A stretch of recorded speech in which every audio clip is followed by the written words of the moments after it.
Trusted Islamic sources confirm that Muhammad married a little girl.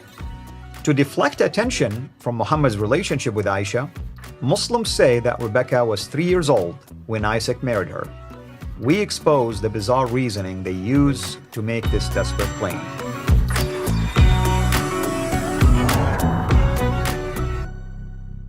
We have addressed a number of attempts by our Muslim friends to refute or to try to justify such behavior.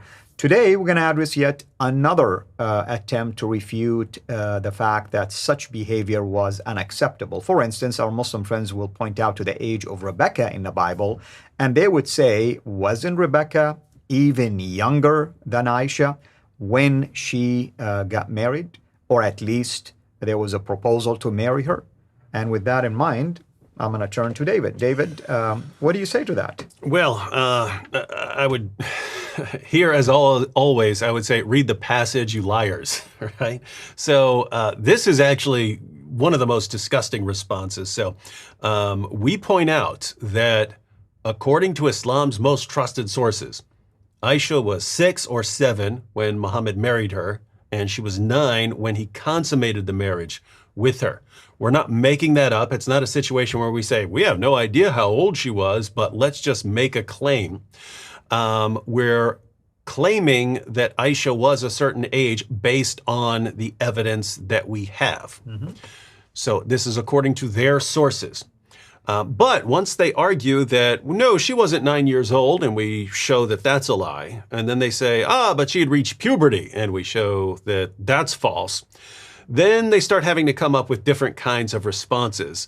And just as we have with the example of them saying, but wasn't Mary, the mother of Jesus, young like Aisha? No, she wasn't, not according to any reliable source we have. But they'll try that, and they also use that same approach, which again is a fallacy. It's called the tu quoque fallacy. The tu quoque fallacy is when, in order to avoid answering an objection, you just say that you've got the same problem or something like that.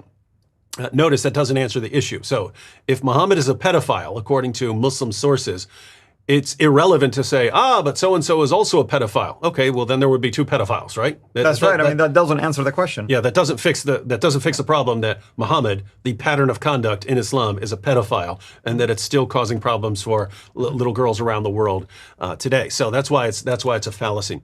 But what's most disturbing about this is that Muslims are just basically making stuff up. They're going to people in the Bible where the age isn't given, and they're giving some sort of absurd reason for claiming that the girl was young, and then they're claiming it as fact.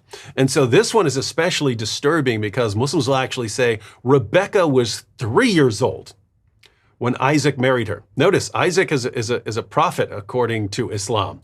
And so they're actually accusing a prophet of marrying a 3-year-old girl in order to deflect attention away from Muhammad. So defending Muhammad, it's not just that it causes them to defend and justify pedophilia. It causes them to attack people in the Bible. So you're talking about Mary, the mother of Jesus, and they'll accuse Joseph of also being similar to Muhammad. And then they'll accuse Isaac of having sex with a 3-year-old. So their belief in Muhammad is actually causing them to attack numerous people in the Bible that they claim to respect. We respect Mary, the mother of Jesus. We respect the prophets in the Bible. And then this is how they treat them, all in order to deflect attention away from their prophets. So the actual claim is that Rebecca was 3. And it's very simple to just say chapter and verse, because the Bible nowhere gives an age for Rebecca. So you say chapter and verse, and they will have no idea where it comes from, because all that happens is someone will say it, one of their apologists will say it, and then they'll all pass it around as fact instead of actually knowing what the argument is based on. So I've actually asked repeatedly for Muslims to defend this, and the actual defense that they give is the most ridiculous thing in the history of humanity, apart from many of their other claims. But so here's how they get an age. Because normally if you want an age and it doesn't give an age, you kind of have to piece it together. You have to say, okay, well, this person was this age here and this age over here, and this person was this age, Correct. and then you kind of do some math and you get to a certain age. So in order to get an actual reference point to start, okay, here's how old someone was at this point, or here's when this person was born. They need a starting point for Rebecca, and here's the claim that they make. This is how they defend it. In Genesis 22, book of Genesis, chapter 22, you have the story of Abraham and Isaac, right? When they go up the mountain. Right. And at the very end of that chapter, the very end of that story, we have this passage where Abraham gets some news from back home. So Something about his brother. Abraham gets news from back home, and we read in verse 20. Now, after these things, it was told to Abraham, so he gets some news. Behold, Milcah also has borne children to your brother Nahor. Uz, his firstborn, Buz, his brother, Kemuel, the father of Aram, Chesed, Hazo, Pildash, Jidlaph, and Bethuel. Bethuel fathered Rebekah. These 8 Milcah bore to Nahor, Abraham's brother. Right? So here's the argument. Abraham gets news from back home about who had kids and this and that. Because he's a long way away by this point. So you would only, it's not like we have email now. That's or, right. or even like the post service. That's right. You have to wait till travelers come by and they say, hey, I actually know your family from back home and I can tell you what's going on there, right? So their argument to get this young age of Rebekah is, well, it says right here, he heard that Bethuel fathered Rebekah. So they argue, right now is when Rebekah's born. So start right now. This is when Rebekah is born. It doesn't say this is when Rebekah is born. It says this is when Abraham hears the news from home. Following that reason, you'd have to say all these other people were born the same right day. It's then. amazing, Yeah, man. all these children are born the same day. Wow. So notice that's like insanely ridiculous reasoning. It shows how desperate they are they're so desperate to defend Muhammad, they'll just even make up absurd reasoning like this. But what I want to point out here is since there's no actual age for Rebekah that's given, if you just read about Rebekah when we first encounter her, it's really clear that she's not 3. It doesn't say how old she was, but it's really clear that she wasn't 3. So this is later on when Abraham sends his servant to find a bride for his son Isaac. He sends his servant, and his servant gets to the well and prays and for a sign.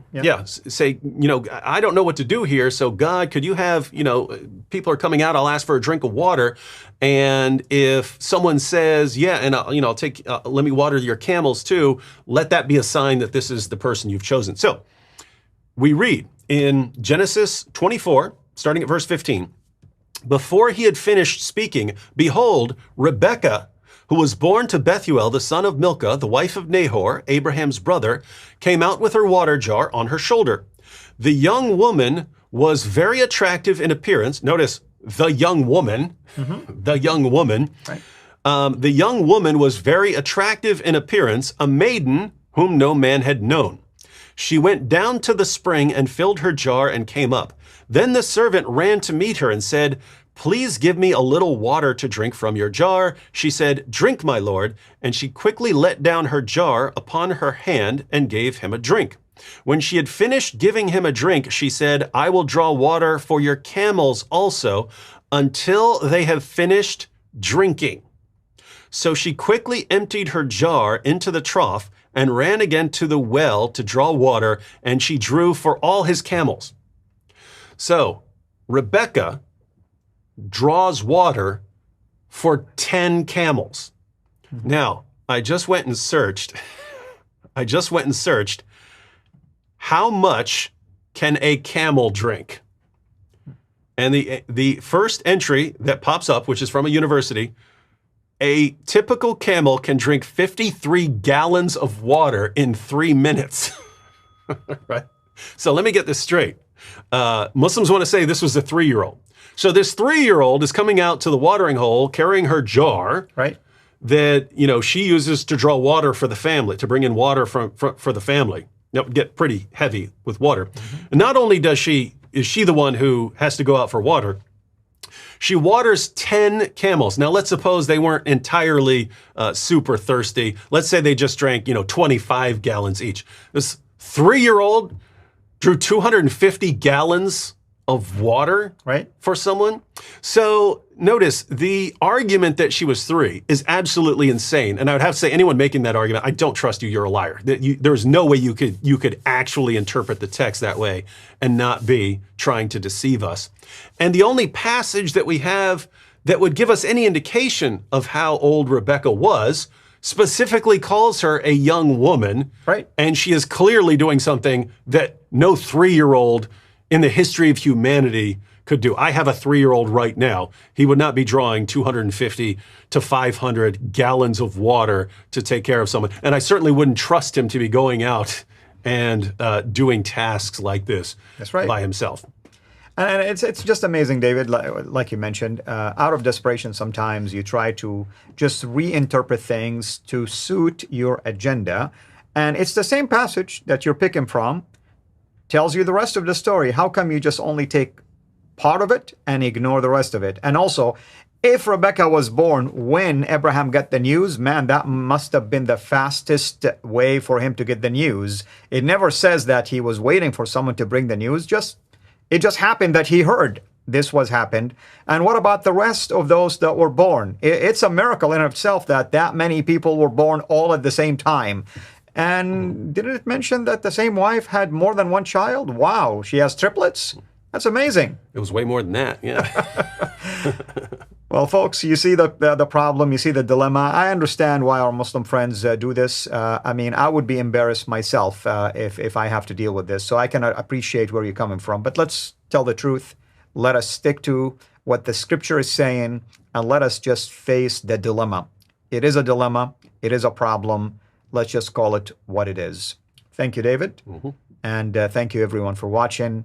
Hopefully we will catch up with you next time with yet another issue related to this topic. This is Al Fadi. God bless you. Thank you for watching this video.